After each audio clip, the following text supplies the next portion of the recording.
Hello viewers, இந்த வீடியோவில் நம்ம இந்த மாதிரி ஒரு மினி வாட்டர் பம்ப் எப்படி செய்கிறது அப்படி தான் பார்க்க போகிறோம். இந்த வாட்டர் பம்ப் வந்து நல்லா ஒர்த்தான ஒரு விஷயம். இதை வச்சு நம்ம நிறைய ஃபவுண்டெயின் இந்த மாதிரி நிறைய ப்ராஜெக்ட்ஸ்லாம் பண்ணலாம். அதுக்கு நீங்கள் வாட்டர் பம்ப் வந்து கடையில் வாங்குறத விட வீட்டிலே ரொம்ப ஈஸியாக செய்யலாம். அதை எப்படி செய்கிறது அப்படின்னு பார்க்க போகிறோம்.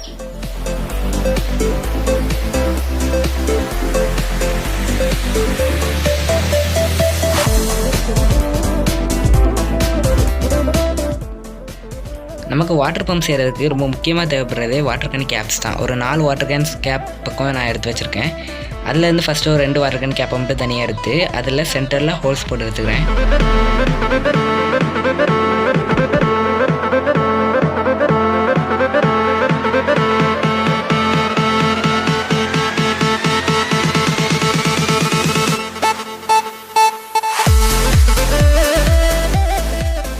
ரெண்டாவதாக ஒரு வாட்டர் கேன் கேப்லேயும் ஹோல் போட்டு எடுத்தாச்சு. அதுக்கப்புறமா ஒரு 6 வோல்ட் டிசி மோட்டார் எடுத்துருக்கேன். 3 வோல்ட் டிசி மோட்டர் வச்சு நீங்கள் செய்யணும்னா செய்யலாம், ஆனால் ஃபோர்ஸாக அந்தளவுக்கு தண்ணி வராது. அதனால் நான் 6 வோல்ட் டிசி மோட்டர் எடுத்துருக்கேன். இதில் இந்த இடத்துல க்ளூ அப்ளை பண்ணி அதை வாட்டர் கேன் கேப்பில் இந்த மாதிரி ஃபிக்ஸ் பண்ணிடுறேன்.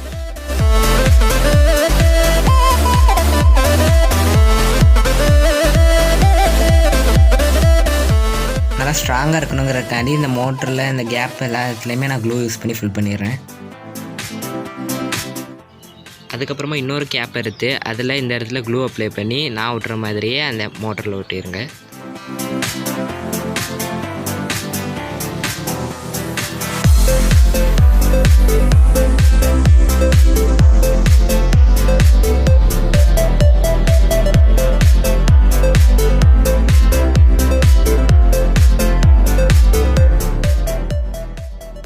இன்னொரு வாட்டர் கேன் கேப் எடுத்து அதில் சென்டரில் உள்ள இந்த ரவுண்ட் பீஸை மட்டும் நான் தனியாக கட் பண்ணி எடுத்து வச்சுருக்கேன். இப்போது இந்த ரவுண்ட் பீஸில் சென்டரில் ஹோல் போட்டு எடுத்துருக்கேன். அந்த ஹோலில் ஒரு ஃபாஸ்ட்டாக சுற்றுற மாதிரி ஹை ஆர்பிஎம் வச்ச ஒரு டிசி மோட்டரை நான் ஃபிக்ஸ் பண்ணிவிட்டு அதை நான் சாண்ட் பேப்பரில் வச்சு நல்லா தேய்ச்சி எடுத்துக்கிறேன். அப்படின்னா தான் நமக்கு பர்ஃபெக்டான ஒரு ரவுண்ட் ஷேப் கிடைக்கும்.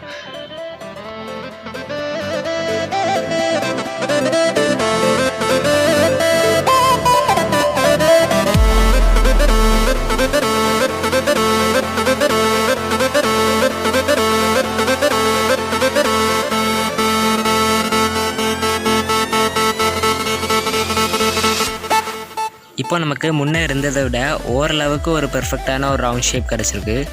அதுக்கப்புறமா இப்படி ஒரு பவுடர் டப்பா எடுத்திருக்கேன். இந்த பவுடர் டப்பாவில் வந்து சின்னதாக ஒரு பிளாஸ்டிக் பீஸை மட்டும் கட் பண்ணி எடுத்திருக்கேன். இந்த பிளாஸ்டிக் பீஸை 4 துண்டாக கட் பண்ணி எடுத்திருக்கேன். அடுத்ததாக இந்த பிளாஸ்டிக் பீஸஸை நம்ம அந்த ரவுண்ட் ஷேப்பில் கட் பண்ணி எடுத்த அந்த வாட்டர் கேன் கேப்பில் இந்த மாதிரி ஃபிக்ஸ் பண்ணுறோம். ப்ளஸ் ஷேப்பில் 4 இதையுமே ஃபிக்ஸ் பண்ணிடலாம்.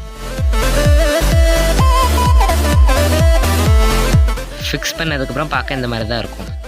அதுக்கப்புறமா இதை நம்ம இந்த மோட்டரில் இப்படி ஃபிக்ஸ் பண்ணிடலாம்.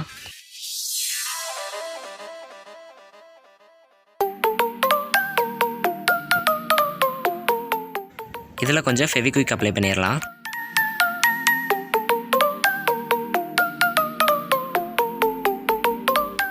இப்போது இதுக்கு பவர் சப்ளை கொடுத்து பார்க்கலாம். ரெக்கை நல்லா ஃப்ரீயாக சுற்றுதா அப்படின்னு செக் பண்ணலாம். ஃப்ரீயாக சுற்றலைன்னா அது கொஞ்சம் அட்ஜஸ்ட் பண்ண வேண்டியது இருக்கும். எனக்கு பெர்ஃபெக்டாக சுற்றுது. ஓகே, இப்போது நம்ம இதை வந்து இப்படி இன்னொரு வாட்டர் கேன் கேப்பை வச்சு மூடிடலாம். மூடுறதுக்கு முன்னாடி இந்த வாட்டர் கேன் கேப்பில் வந்து சென்டரில் இப்படி ஒரு ஹோல் போட்டு எடுத்துக்கலாம்.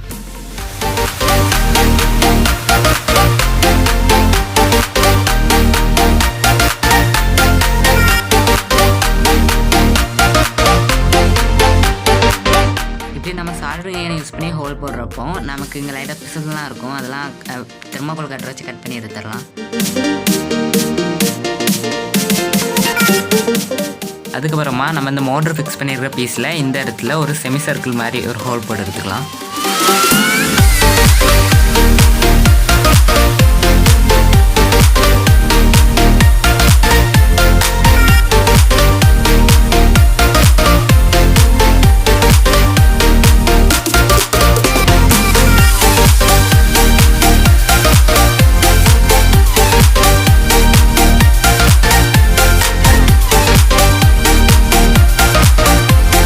இப்போது இந்த ரெக்கையை நம்ம கவர் பண்ணிடலாம்.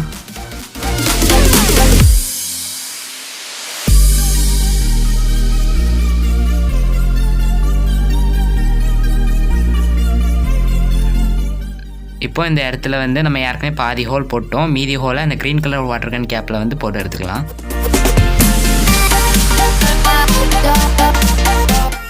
நெக்ஸ்ட் ஒரு பவுடர் டப்பாவோட பேஸை கட் பண்ணி எடுத்திருக்கேன். இந்த பேஸில் வந்து ஹோல் போட்டு எடுத்திருக்கேன். கீழே அந்த ஹோல் வழியாக இப்படி மோட்டர்லேருந்து வர 2 ஒயரையும் உள்ளே விட்டு எடுத்துக்கலாம்.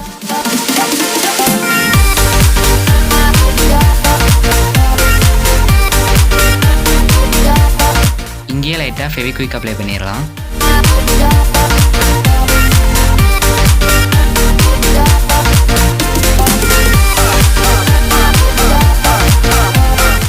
அதுக்கப்புறமா இந்த மாதிரி ஒரு டியூப் எடுத்திருக்கேன். இந்த டியூப் வழியாக தான் நம்ம வந்து தண்ணியை வந்து உறிஞ்சி வெளியே தள்ள போகிறோம்.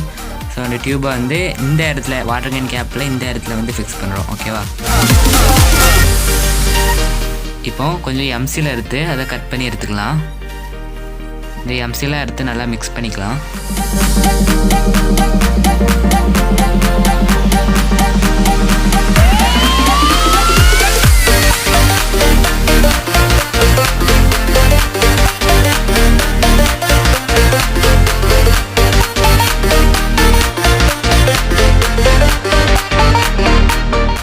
அதுக்கப்புறம் நம்ம மிக்ஸ் பண்ணி வச்ச எம்சியில் இந்த இடத்துல வந்து கவர் பண்ணிடலாம். இந்த இடத்துல வந்து எந்த ஒரு வாட்டர் லீக்கேஜுமே இல்லாத மாதிரி பார்த்துக்கணும். அதே மாதிரி இந்த ஒயர் வர்ற இடத்துலையும் கவர் பண்ணிடலாம்.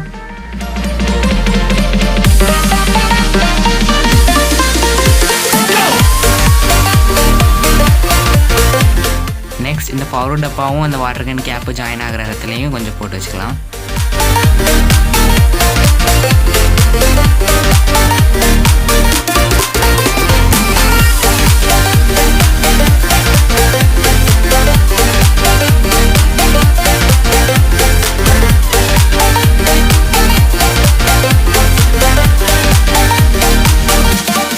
இப்போ நம்மளுடைய வாட்டர் பம்ப் ஃபுல்லாக ரெடி ஆயிடுச்சு. இதை வந்து ஒரு 3 மணி நேரம் நம்ம காய வச்சு எடுத்துக்கலாம்.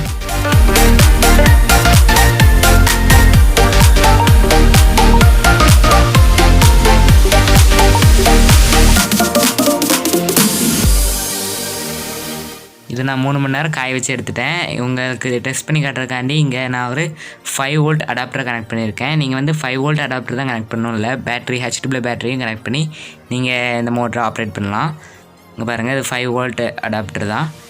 இதில் வந்து நான் பேட்டரியோட பாசிட்டிவ் நெகட்டிவாக கனெக்ட் பண்ணி வச்சுருக்கேன். இப்போ அது எப்படி ஒர்க் ஆகுது அப்படிங்கிறத டெஸ்ட் பண்ணி பார்த்துடலாம். இந்த கண்டெய்னரில் இருக்க தண்ணியை நம்ம இந்த பெரிய கண்டெய்னருக்கு வந்து ஷிஃப்ட் பண்ண போகிறோம். எதை வச்சுன்னா நம்ம செஞ்ச இந்த வாட்டர் பம்ப் வச்சு தான். ஸோ இது ஒர்க் ஆகுதா அப்படிங்கிறத பார்த்துடலாம். எனக்கு ஒரு நம்பிக்கை இருக்குது கண்டிப்பாக ஒர்க் ஆகும் அப்படின்னு. ஓகே, சுவிட்ச் ஆன் பண்ணியாச்சு. நமக்கு பாருங்க அங்கே சூப்பராக தண்ணி வந்துட்டுருக்கு. இங்கே இந்த மோட்டர் அழகாக சக் பண்ணி அங்கே விடுது. வேறு லெவலில் இருக்குது. நான் நினச்சதை விட நிறைய தண்ணி வருது. அதுக்குள்ளே பார்த்தீங்கன்னா கீழே கண்டெய்னரில் வந்து தண்ணி எம்டி ஆயிடுச்சு. மோட்ரு வந்து கொஞ்சம் காற்றையும் உரியுது. இப்போது ரொம்ப ஃபாஸ்ட்டாகவே தண்ணியை வந்து இது உறிஞ்சிருச்சு. அதுக்குள்ளே உள்ள தண்ணியை வந்து நிறைய காலி பண்ணிட்டு மறுபடியும் நம்ம செய்து பார்க்கலாம். சுவிட்ச் ஆன் பண்ணுறேன். சூப்பராக இருக்காது ஃப்ரெண்ட்ஸ். இது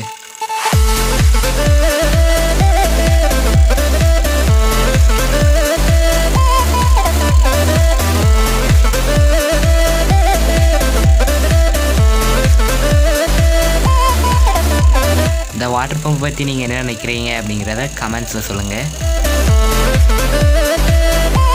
இந்த வீடியோ பிடிச்சிருந்துச்சுன்னா அந்த லைக் பட்டனை லைட்டாக தட்டி விட்டு போங்க.